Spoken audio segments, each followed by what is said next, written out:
Welcome to Tanner Sexton's podcast. Today we will be talking about something called the SOE and the RAF. First, let's talk a little bit about the SOE. Now, what is about the SOE? It is in the dark days that followed the fall of France, a new volunteer fighting force was improvised to wage a secret war against Hitler's army. This force was called the Special Operations Executive. So that's where the SOE stands for. And their mission was to sabotage and subversion beyond enemy lines.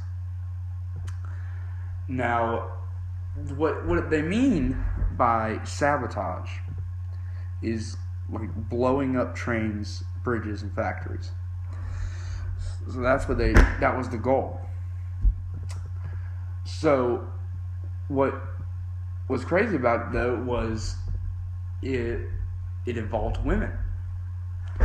It put women into the army.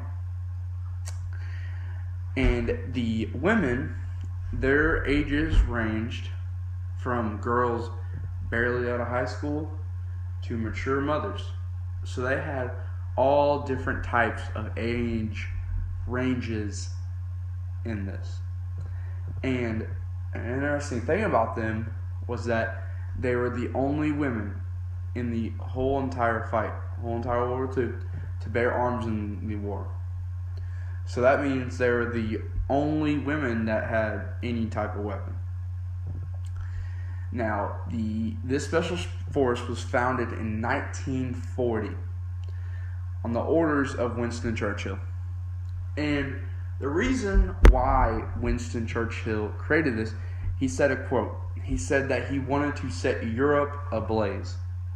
That's why he founded this. So in April 1942, Winston Churchill gave his approval on sending female agents into Europe. So you have on 1940 the foundation of the SOE, and then on April 1942 you have the demand from Winston Churchill approving women to fight. Now, ironically, the first of these women were not even British. Very first one.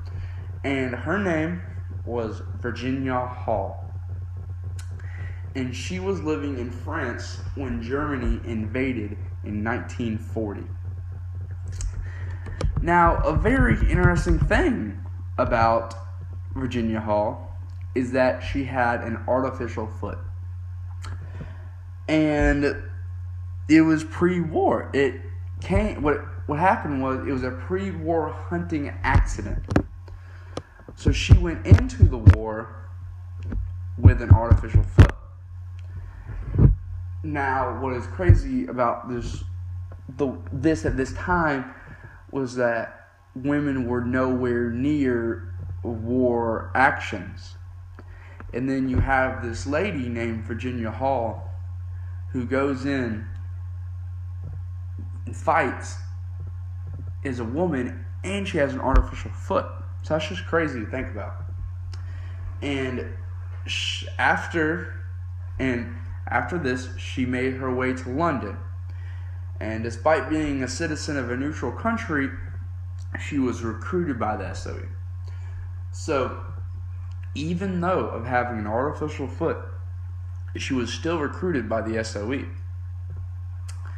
Now, returning to London, Hall attached herself to the American equivalent of the SOE, which was, at the time, the Office of Strategic Services. And so she went from Europe, and after that she wanted to keep on going, went to America and did the kind of the same thing over in America. And it put her on the shore in France in 1944. So she was back in action. And there were 39 in all women in the SOE, and they weren't crazy. They weren't crazy. They were average people. They were ordinary women, but what they wanted to do was extraordinary things in the course of duty. And immediately after the war ended, the SOE was disbanded. So it did not last long after the war, which is, I think, very interesting.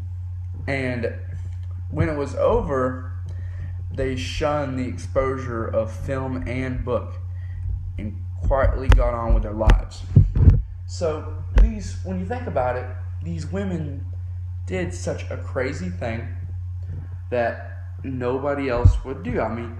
I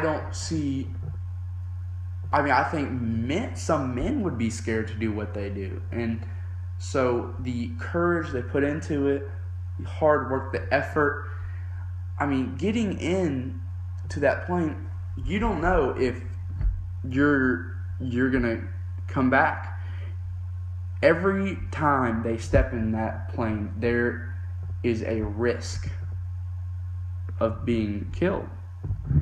And some lives were lost because of that. And the women knew that what risk they were putting towards to, but they still did it for their country. They had in the back of their heads their country on their mind, and to do it for the citizens of their country. Now, but as even they did not have much exposure, what did come out of it was the book Codename Verity. And this book is about a girl named Maddie, and she is a woman ATA pilot. And she shows tremendous bravery.